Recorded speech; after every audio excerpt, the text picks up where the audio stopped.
Hello everyone. दोस्तों, पिछले part यानी पार्ट 2 में हम देख चुके हैं कि जो कुस्तुनतुनिया किला कल तक उस्मानियों के लिए एक ख्वाब था, अब वो उसे फतह कर अपनी राजधानी इस्तांबुल बना लेते हैं। इसके बाद ममलूक सल्तनत को शिकस्त देकर पूरे अरब प्रायद्वीप पर कब्जा कर लेते हैं।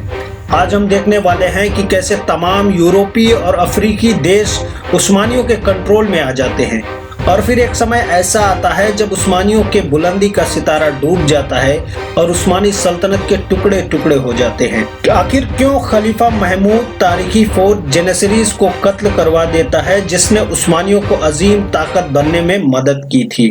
तो चलिए स्टार्ट करते हैं।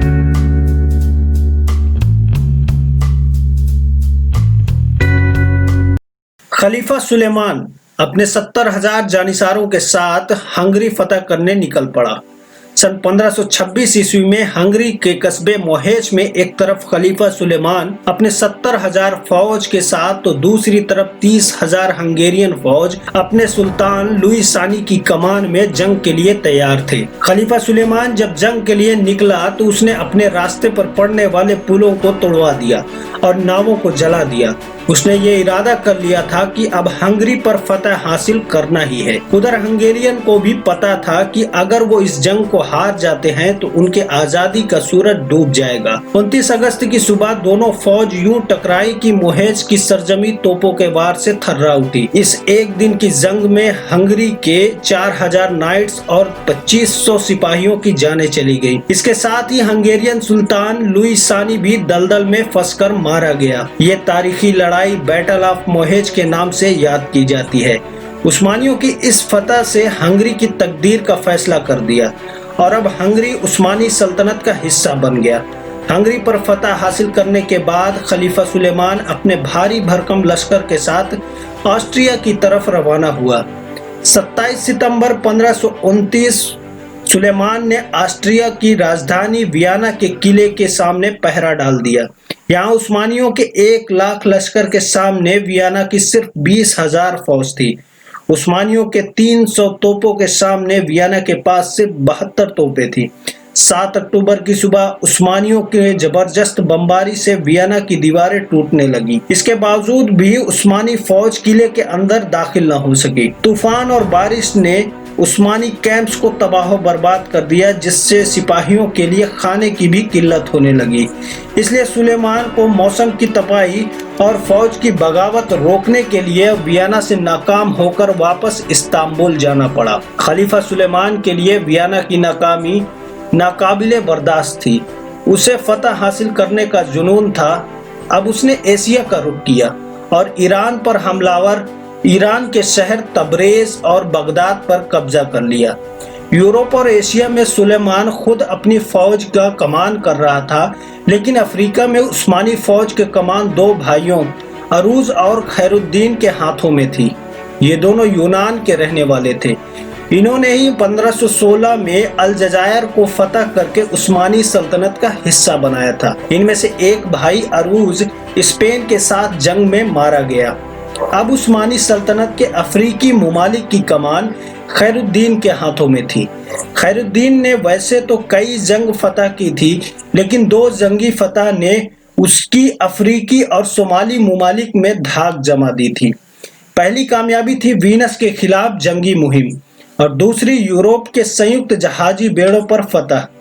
इस फतह के बाद यूरोप में हाहाकार मच गया, क्योंकि इस मुहिम में यूरोपीय देशों के सभी समुद्री द्वीप उनसे छीन गए, जिससे यूरोपीय व्यापारिक नीति खतरे में आ गई और तुर्की से इटली तक फैले सभी समुद्री द्वीपों पर उस्मानियों का अधिकार हो गया। ये सारी फतह खलीफा सुलेमान के समय हासिल की गई थी। सन 1566 में खलीफा सुलेमान का इंतकाल हो गया। सुलेमान के इंतकाल के साथ ही उस्मानी सल्तनत के उरूज का सूरज भी डूबने लगा।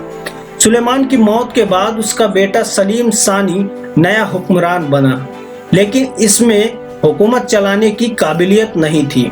इसने अपना सारा कार्यभार अपने वजीर को सौंप दिया और खुद अपना सारा समय हरम में बिताने लगा। सन 1570 ईस्वी में उस्मानी बेड़े ने साइप्रस द्वीप को वीनस से छीन लिया। इसके बाद वीनस ने पोप से मदद मांगी पोप के कहने पर स्पेन और जेनेवा ने एक संयुक्त जहाजी बेड़ा तैयार किया जिसे होली लीग नाम दिया गया।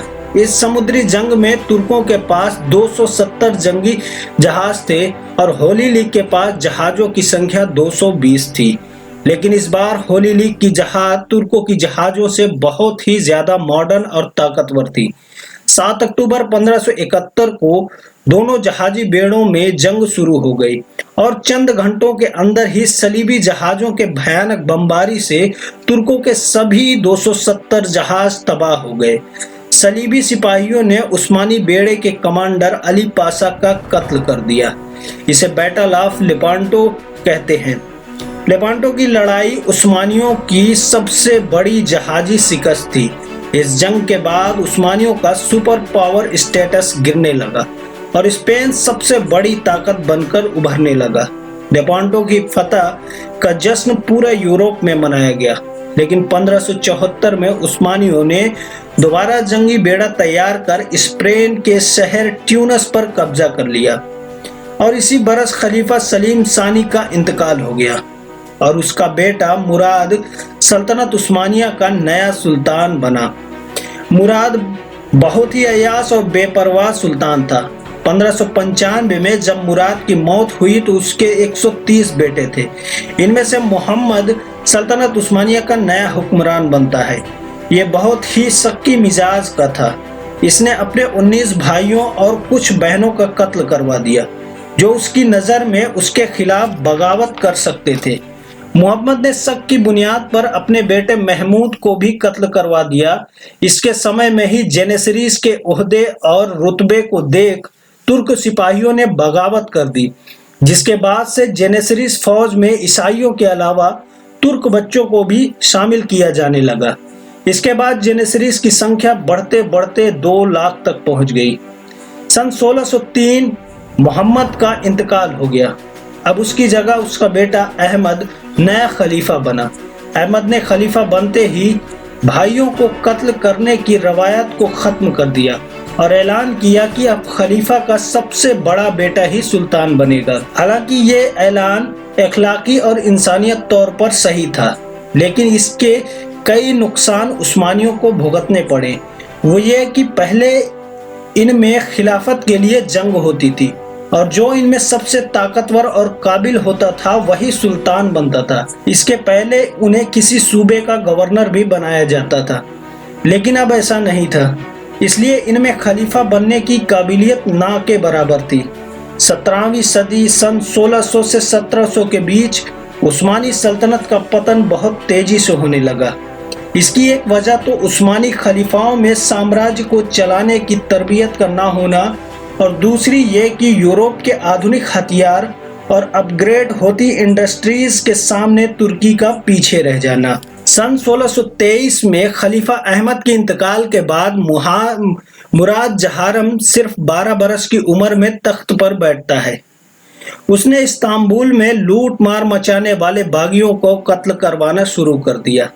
इससे इस्तांबुल में जमकर कत्लेआम हुआ। खलीफा मुराद जहारम ने सल्तनत उस्मानिया की ताकत को काफी हद तक बहाल किया, लेकिन मुराद जहारम को जिंदगी ने ज्यादा मोहलत नहीं दी।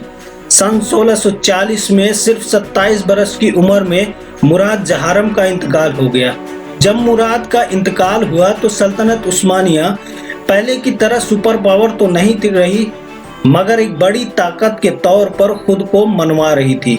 इसका नतीजा ये निकला कि सन 1683 में उस्मानी तुर्कों ने एक बार फिर ऑस्ट्रिया की राजधानी वियना को फतह करने की कोशिश की, लेकिन वियना की मदद के लिए पोलैंड के आ जाने से उस्मानियों को जबरदस्त शिकस्त का सामना करना पड़ा। 1529 के बाद वियना में तुर्कों की दूसरी बड़ी शिकस्त थी। 1699 में जब ऑस्ट्रिया से सुलह का मुआहदा हुआ तो उस्मानियों को क्रोएशिया, हंगरी और रोमानिया के कई इलाके ऑस्ट्रिया को देने पड़े। तुर्क फौज पोलैंड से निकल गई। उधर रूस ने यूक्रेन के कई बंदरगाहों पर कब्जा कर लिया। सल्तनत उस्मानिया इस इबरतनाक शिकस्त के बाद दोबारा कभी न संभल सकी। 18वीं सदी में ऑस्ट्रिया और रूस के साथ जंगों का सिलसिला लगातार जारी रहा। जुलाई 1798 में फ्रांसीसी जनरल नेपोलियन बोनापार्ट ने उस्मानी फौज को काहिरा के करीब जबरदस्त शिकस्त दी और मिस्र पर अधिकार कर लिया। इस जंग को बैटल ऑफ पिरामिड्स के नाम से जाना जाता है। इसके बाद नेपोलियन ने शाम, गाजा और जाफा पर भी कब्जा कर लिया। हालांकि नेपोलियन ने जब उस्मानी शहर अक्का पर हमला किया तो उस्मानियों को बर्तानिया यानी ब्रिटेन का साथ मिल गया, जिससे नेपोलियन को पीछे हटना पड़ा। इसके बाद नेपोलियन वापस फ्रांस लौट गया। सल्तनत उस्मानिया नेपोलियन बोनापार्ट की तबाही से तो बच गई, लेकिन उसके बाद के 100 बरस तुर्कों पर बहुत भारी पड़े। 19वीं सदी में तुर्की फौजी और माली तौर पर इतना कमजोर हो गया कि इसे यूरोप का मरीज कहा जाने लगा। 1808 में जब महमूद सानी सल्तनत उस्मानिया के तख्त पर बैठा तो यूरोप में सर्बिया और अफ्रीका में मिस्र ने खुद को उस्मानिया सल्तनत से आज़ाद कर लिया। फिर 1821 में एक और यूरोपीय इलाके यूनान ने भी बगावत हो गई। यूनानियों ने तुर्कों की एलाइड फोर्स जेनेसरीज को जबरदस्त शिकस्त दी, लेकिन मिस्र की मदद से उस्मानियों ने इस बगावत को कुचल दिया। इस बगावत के बाद खलीफा महमूद सानी को समझ आ गया कि जेनेसरीज कमजोर हो गए हैं, उन्हें फिर से जंगी तरबियत दिलवाना अब बहुत जरूरी हो गया है। इसलिए खलीफा ने जब जेनेसरीज को दोबारा से जंगी ट्रेनिंग दिलवाना चाहा तो वे बगावत पर उतर आए और शाही महल पर ही हमला शुरू कर दिया। इसके बाद खलीफा महमूद ने 4000 जेनेसरीज पर तोपों से जबरदस्त बमबारी करवाई और उस्मानी सल्तनत में जिस भी इलाके में जो भी जेनेसरीज थे सबको कत्ल करवा दिया। बगावत खत्म हो गई। इसके साथ ही वो तारीखी फोर्स हमेशा के लिए खत्म कर दी गई जिसने उस्मानियों को अजीम ताकत बनाने में मदद की थी। उधर 1827 में यूनान ने एक बार फिर आज़ादी के लिए बगावत कर दिया। इस बार इसे रूस, फ्रांस और बर्तानिया की मदद हासिल थी। दोनों के बीच समुद्री जंग होती है जिसमें यूनान को फतह हासिल होती है और वो यूनान आज़ाद मुल्क बन जाता है। फिर एक समय ऐसा आता है जब उस्मानियों के आज़ादी का सूरज डूब जाता है और उस्मानी सल्तनत के सारे इलाके पर यूरोपी हुकूमत का कब्जा हो जाता है। कैसे यहूदी देश इजराइल, सऊदी अरब, फलस्तीन और आज का तुर्की दुनिया के नक्शे पर अपनी जगह हासिल करते हैं, ये सब देखेंगे ऑनलाइन एजुकेशन इरा के ऑटोमन एम्पायर सीरीज पार्ट 4 में।